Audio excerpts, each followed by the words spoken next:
Hello everyone and welcome back to our channel. Today I have a truly enchanting story for you, one that takes us to a quaint little village nestled among rolling green hills, a place called Meadowbrook. Now, Meadowbrook was just as charming as its name suggests, with cobblestone streets, cozy cottages with smoke curling from their chimneys, and a pace of life that moved with the gentle rhythm of the seasons. It was a place where everyone knew everyone, and secrets were as rare as a cloudy day in summer. Our story begins with a very special resident of Meadowbrook, a sleek black cat named Whiskers. Now, Whiskers wasn't just any cat. He was a creature of midnight silk and shadows, with a coat so dark it seemed to swallow the sunlight. But his most striking feature, the one that made villagers pause and smile, was his eyes. They were a brilliant, startling emerald green, like two precious gems set against black velvet. They held a deep, ancient intelligence, and when he looked at you, you felt he was seeing right into your soul. Whiskers was a cat of routine and quiet contemplation. His days were a peaceful tapestry woven with familiar threads. He'd start with a long, luxurious stretch in a patch of morning sun on Mrs. Higgins' porch, followed by a leisurely patrol of his territory, which included the old stone wall bordering the vicar's garden and the whispering willow by the creek. He was a master hunter, but more for the sport than the necessity, often presenting his findings with a proud meow at the back door of the bakery, much to the baker's amused exasperation. He was loved by the village, a silent, graceful guardian who asked for nothing more than a warm spot to nap and the occasional scratch behind the ears. One crisp autumn afternoon, as golden leaves danced in the breeze, a new scent caught Whiskers' attention. It was a curious mix of sawdust, old paper, and something exotic, something feathery. His emerald eyes narrowed with intrigue. The scent was coming from a place he'd often passed but never entered. Curios and Critters, the villagers' only animal shop.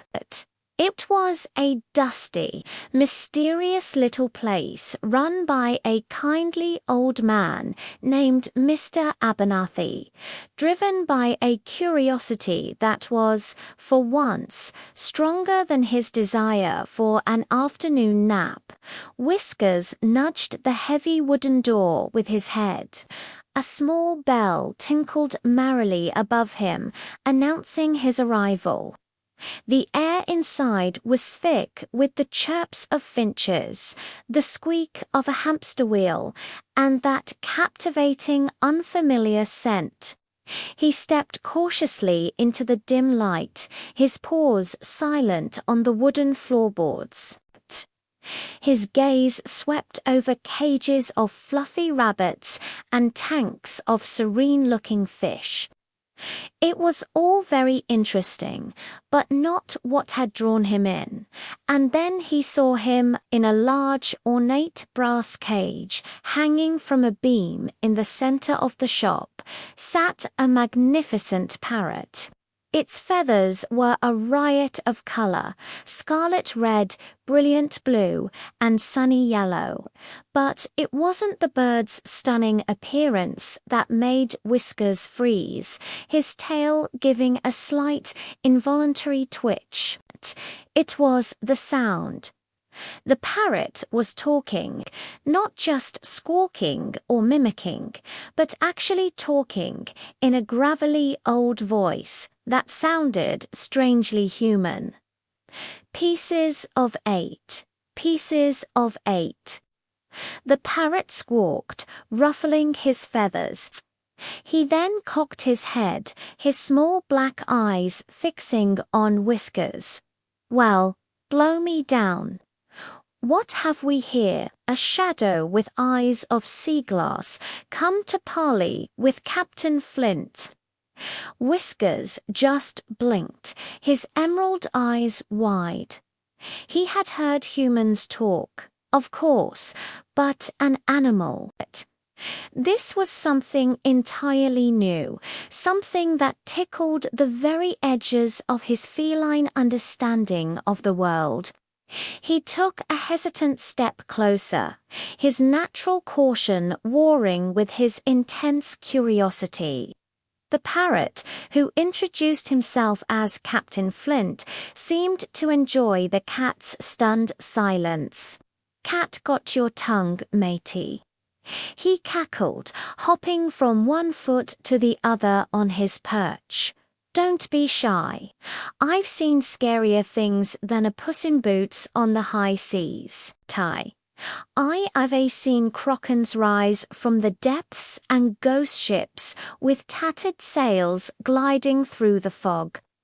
From that day forward, curios and critters became Whiskers' new favorite haunt, every afternoon like clockwork.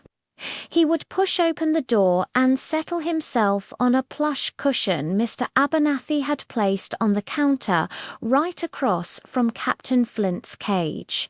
And every afternoon, the parrot would spin tales that transported the little black cat far beyond the peaceful confines of Meadowbrook. Flint spoke of his life before the shop, a life of adventure and daring. He told grand stories of his time aboard a pirate ship, the Sea Serpent.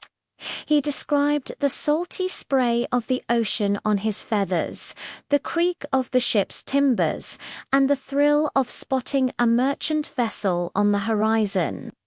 He spoke of his pirate captain, a one-eyed rogue named Blackheart Bart, who always shared his crackers and taught him to swear in 7 different languages. Whiskers would listen, utterly captivated. His ears would prick forward, his tail swishing slowly back and forth, his green eyes glowing in the dim light of the shop. Flint's stories painted vivid pictures in his mind. He could almost feel the roll of the deck beneath his paws and taste the salt in the air. The parrot's favorite topic was his sworn enemies, the rats. Oh, they were scurvy dogs, the lot of 'em. Flint would squawk, his voice filled with theatrical disdain. "Ship rats. Big as a captain's boot and twice as nasty. They'd try to steal the hardtack gnaw through the ropes. They would. But OL Captain Flint was always watching, always ready to sound the alarm. Rats on the port side, all hands on deck." As Flint spoke, Whiskers' instincts would flare. He'd crouch low on the cushion, his muscles tensing, his whiskers twitching as he imagined chasing down these villainous, seafaring rodents. For a cat who had only ever known placid village mice, the idea of these giant, cunning rats was both terrifying and exhilarating. Flint also told stories of the sailors he'd met in bustling port towns. He described their weathered faces, their booming laughter, and the strange treasures they brought back from faraway lands. He mimicked their sea shanties in his raspy voice, singing of lost loves and buried gold. He spoke of exotic islands with white sandy beaches, lush jungles filled with strange sounds, and volcanoes that grumbled in their sleep. Through Flint's stories, Whiskers' world expanded exponentially. The village of Meadowbrook, once his entire universe, now felt like a single, safe harbor in a vast and wondrous ocean of possibilities. The rustling of leaves in the wind became the whisper of sails, the babbling creek became the roar of the sea, and the familiar faces of the villagers became the crew of a grand ship on an endless voyage. Their friendship became a quiet spectacle for Mr. Abernathy and the few customers who frequented the shop. A sleek black cat, the embodiment of silent grace, and a loud, flamboyant parrot, a vessel of unbelievable stories. They were an unlikely pair, a meeting of quiet observation and boisterous narration. One evening, as the sun set and painted the sky in shades of orange and purple, Flint grew quiet. He looked at Whiskers, his head tilted. "You know, matey," he said, his voice softer than usual, "this cage is comfortable. Mr. Abernathy is kind. But sometimes an old bird misses the feel of the wind under his wings. He misses the horizon."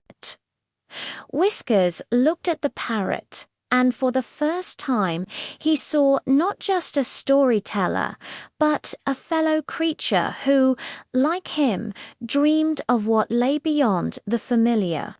He let out a soft, understanding moral, a sound that conveyed more than words ever could. In that quiet moment, a silent promise was made, while one was grounded by pause and the other confined by brass bars. Their spirits could travel together, soaring on the wings of imagination and story, to the far-flung corners of the world and back again, all from the dusty comfort of a little shop in Meadowbrook. Their adventures had only just begun. Thank you so much for joining me for this tale today. It just goes to show that friendship can be found in the most unexpected places. If you enjoyed Whiskers and Captain Flint's story, please give this video a thumbs up and don't forget to subscribe and hit that notification bell so you don't miss our next adventure. Until next time, stay curious.